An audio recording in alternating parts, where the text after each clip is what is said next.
बेलबाग चौक हा पूर्णपणे पुणेकरांच्या गर्दीने फुलून गेलेला आहे।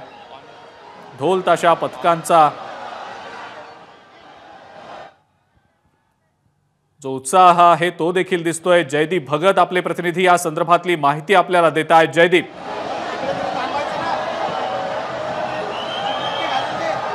अजिंक्य, आपण बघू शकतो बेलबाग चौकामध्ये श्रीमंत दगडूशेठ हलवाई गणपती आलेला आहे आणि या ठिकाणी 5 बैलजोड्या ज्या आहेत त्या रथाला ओढण्यासाठी लावलेल्या आहेत। मोठ्या संख्येने पुणेकर बाहेर पडलेले आहेत। आपण ही दृश्य फार बोलकी आहेत। पुणेकरांचा उत्साह शिगेला पोचला म्हटलं तर असं वावगं ठरणार नाही, कारण आतुरता असते पुणेकरांना या दिवसाची आणि मोठ्या संख्येने जे आहेत ते पुणेकर बाहेर पडलेले आपल्याला पाहायला मिळत आहेत। आकर्षक अशी रथाला विद्युत रोषणाई करण्यात आलेली आहे आणि आपण बघू शकतो या ठिकाणी भाविकांनी मोठी गर्दी केलेली आहे। खरं तर सकाळी 10:30 वाजता या मिरवणुकीला सुरुवात झाली आणि त्यानंतर पहिला जो मानाचा गणपती आहे कसबा गणपती त्याचं विसर्जन झाल्यानंतर 5 गणपती जे आहेत ते पुढे मार्गस्थ झाले। पहिला गणपती जो आहे तो 10:30 वाजता या चौकातून निघाला आणि त्यानंतर शेवटचा जो 5वा मानाचा गणपती आहे तो लक्ष्मी रोडला 3:30 वाजता लागला आणि त्यानंतर दगडूशेठ गणपती जो आहे तो मार्गस्थ झालेला आहे। खरं तर दगडूशेठची गेल्या वर्षीच्या आधी अशी परंपरा होती की रात्री उशिरा दगडूशेठ गणपती जे आहेत ते विसर्जनासाठी निघायचे, परंतु मागच्या वर्षीपासून बंदितपणे एक निर्णय घेतला की 4 वाजता जो आहे तो गणपती विसर्जनासाठी निघणार।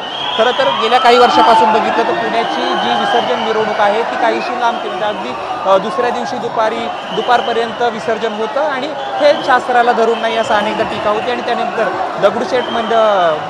दगडूशेठ हलवाई गणपतीच्या ट्रस्टने निर्णय घेतला की 4 वाजता जी विसर्जन मिरवणूक आहे ती सुरू करायची। त्याचप्रमाणे यंदाच्या वर्षी जो आहे मागच्या वर्षीपासून यंदाचं दुसरं वर्ष आहे की श्रीमंत दगडूशेठ हलवाई गणपती हा 4 वाजता निघतो आणि या ठिकाणी मोठी गर्दी भाविकांची झालेली आहे। साधारणतः इथून 3 तासानंतर साधारण 8 ते 8:30च्या दरम्यान या गणपतीचं विसर्जन होईल असं जो आहे तो अंदाज ट्रस्टचा आहे। खरं तर पोलीस प्रशासन देखील मोठ्या शिताफीनं मिरवणूक पुढे नेण्यासाठी प्रयत्न करते, कारण गेल्या काही वर्षापासूनची पुण्याचं वातावरण बघितलं तर विसर्जन मिरवणूक नाही तर अशी लांबती आहे आणि त्याच्यामुळे पोलिसांचे देखील कस लागताना आपल्याला पाहायला मिळते। लवकरात लवकर ही मिरवणूक आटपावी किंवा लवकरात लवकर विसर्जन मिरवणूक संपावी असा जो आहे तो प्रशासनाचा कयास आहे आणि या ठिकाणी आपण बघू शकतोय पुणेकर मोठ्या भक्तिमय वातावरणात लाडक्या बाप्पाला निरोप देण्यासाठी बाहेर पडलेले आहेत। हजारोच्या संख्येनं लक्ष्मी रोड आपण बघू शकतो पारंपरिक वाद्यामध्ये असेल, ढोल ताशामध्ये असेल किंवा साहसी खेळांनी आहे तो या ठिकाणी अनेक प्रात्यक्षिक विद्यार्थी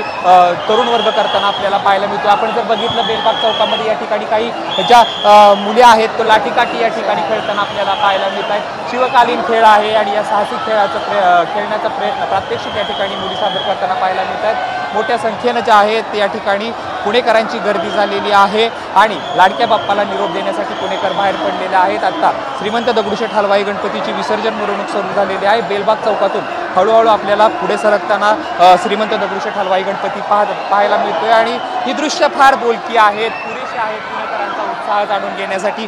तोबा अशी गर्दी जी आहे ती बेलबाग चौकामध्ये झालेली आहे। बेलबाग चौक काय लक्ष्मी रोड असेल। ठीक आहे, पुण्यातल्या विसर्जन मिरवणुकांची दृश्य स्क्रीनच्या डावीकडे, मुंबईतल्या विसर्जन मिरवणुकांची दृश्य स्क्रीनच्या उजवीकडे। एबीपी माझा, उघडा डोळे बघा नीट।